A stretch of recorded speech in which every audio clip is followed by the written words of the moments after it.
జగిత్యాల జిల్లా కేంద్రంలో గత కొద్ది రోజుల క్రితం కాషాయం జెండా కాల్చివేసిన వారిని పట్టుకుని చట్టపరంగా శిక్షించారని విశ్వ హిందూ పరిషత్ రాష్ట్ర అధ్యక్షులు రామరాజు గురువారం గీతాపురంలో నిర్వహించిన విలేకరుల సమావేశంలో డిమాండ్ చేశారు. ఈ సందర్భంగా ఆయన మాట్లాడుతూ కాషాయం జెండా కాల్చివేసిన వ్యక్తులను వెంటనే పట్టుకుని శిక్షించాలని, లేనట్లయితే హిందూ బంధువులతో ఉద్యమాలు కొనసాగిస్తామని హెచ్చరించారు. బుధవారం కాషాయ జెండా కాల్చివేతను నిరసిస్తూ స్థానిక విశ్వ హిందూ పరిషత్ ఆధ్వర్యంలో నిరసన ర్యాలీని పోలీసులు అడ్డుకుని అరెస్టు చేయడాన్ని తప్పుపట్టారు. ఈ విలేకరుల సమావేశంలో బజరంగ్ దళ్ రాష్ట్ర ప్రముఖ సుభాష్ చందర్ తో పాటు విభాగ్ ప్రముఖ రవి, జిల్లా నాయకులు డాక్టర్ వెంకటరాజరెడ్డి, గజంరాజు, వీరబత్తిని రాజమల్లయ్య, వేముల సంతోష్, త్రిలోక్ తదితరులు పాల్గొన్నారు. ఈ జగిత్యాల కోరుట్లలో జరుగుతున్నట్టు విషయాలను గురించి మాకు అందుతున్న సమాచారాన్ని తెలుసుకొని ఈరోజు ఇక్కడ ఈ ప్రజలని వాళ్ళ బాధలు ఏంటి, అసలు సాధకంగా ఏంటి తెలుసుకున్న తర్వాత ఎస్పీని కలవాలన్న ఉద్దేశంతో రావడం జరిగింది. ఇక్కడ ఉన్నటువంటి రాజకీయ నాయకులైనా, అధికారులైనా, ఈరోజు రాష్ట్ర ప్రభుత్వమైనా వీళ్ళందరి దృష్టిలో హిందువులను మాత్రం అణచాలి, విధర్మీయులను, తురుష్కులను, మైనార్టీస్ని మాత్రము చక్కన తెచ్చుకోవాలి. ఇది ఎక్కడి న్యాయం? దీని గురించి మీరు ఏం కోరుతున్నారు? చట్టం ఉన్నది, ఆవులని హత్య చేయొద్దని, వాటిని యథేచ్ఛగా ట్రాన్స్పోర్ట్ చేయడం కూడా దానికి ఒక పద్ధతి, నియమం ఉన్నది. అదే పనిగా 6 పట్టే చోట 20-30 కుక్కి తీసుకుపోవడము, దాని మీద వాళ్ళు చర్య తీసుకోవాలి, తీసుకోలేదు. మన కార్యకర్తలు వాళ్ళకి ఇన్ఫర్మేషన్ ఇచ్చినప్పుడు ఎవరైతే తెస్తున్నారో వాడి మీద చర్య తీసుకోవాలి, ఆవులని గోశాలకు పంపించాలి. కానీ దానికి విరుద్ధంగా ఎవరైతే కంప్లైంట్ చేసిండ్రో వాళ్ళ మీదనే కేసులు బనాయించి వాళ్ళని భయభ్రాంతులు చేసి, అంటే ఎవరైతే బాధ్యత నెరిగి జాతీయవాదులుగా ఒక చట్టాన్ని అమలుపరచమని అడుగుతున్న వాళ్ళనే ఈరోజు మీరు ఈ విధంగా చేస్తే రేపు పొద్దున ఏ సమాజాన్ని కోరుకుంటున్నారు? మీకు తెలిసి ఇక్కడ ఇంతకుముందు ఆజం గోరి, ఐఎస్ఐ ఏజెంట్లు ఇక్కడ చాలామంది ఉన్నారు. అంతకుముందు ఇక్కడ నక్సలైట్లు ఉండేవారు, వాళ్ళందరితో పోరాడిన వాళ్ళు ఇక్కడ ఉన్న జాతీయవాదులు హిందువులే. అది పోయింది. ఇప్పుడు మళ్ళీ ఈ ఐఎస్ఐ ఏజెంట్లు మొదలవుతున్నారు. మీరు వాళ్ళని అణచకుండా, వాళ్ళ మీద చట్టపరంగా చర్యలు తీసుకోకుండా ఎవరైతే బాధ్యతాయుతంగా కంప్లైంట్ చేస్తున్నారో వాళ్ళని మీరు పెడితే అది మంచిది కాదని, ఆ విధంగా చేస్తే హిందూ సమాజం ఇంకా ఊరుకోదు అని మేము అక్కడ చెప్పడం జరిగింది. ఇక్కడికి వచ్చిన తర్వాత ఇక్కడ కూడా పాకిస్తాన్, హిందుస్థాన్ మ్యాచ్ జరిగిన సందర్భం లోపల మన భారతదేశం యొక్క ధ్వజాన్ని కాల్చడం జరిగింది.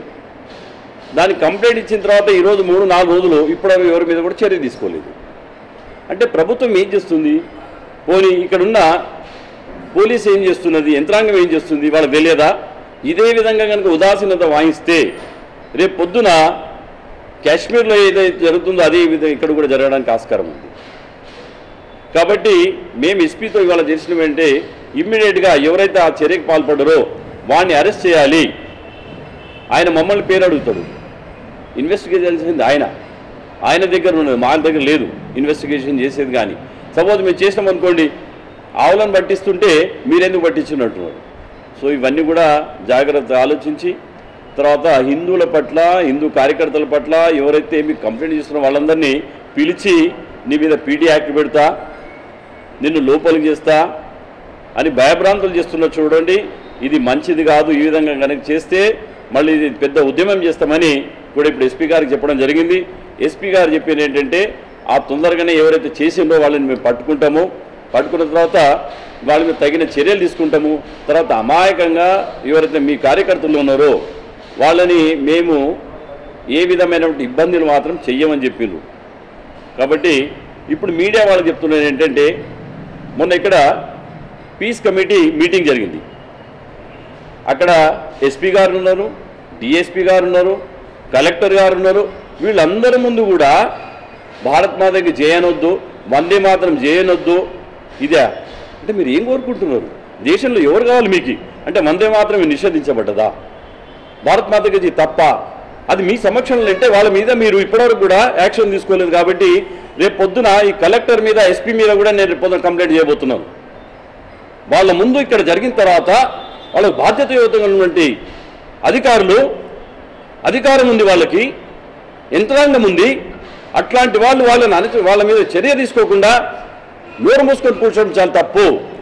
విద్రోహాలను మీరు నిజంగా వెనకేసుకొస్తున్నట్టే. కాబట్టి విశ్వ హిందూ పరిషత్తు హెచ్చరిస్తున్నది. ఆ రోజు పీస్ కమిటీలో ఎవరైతే ఈ మాట చెప్పారో ఇది మీరు అనొద్దు, అధికారి అన్నా కానీ కార్యకర్తలు అన్నా కానీ వాళ్ళ మీద ఖచ్చితంగా చర్య తీసుకోవాలి. ఎవరినో నాకు ఆ పేర్లు చెప్తున్నారు అని వాళ్ళ మీద పేర్లతో సహా నేను అక్కడ కంప్లైంట్ చేయబడుతున్నాను. కాబట్టి ఇది మంచిది కాదు, విద్రోహమైన చర్య.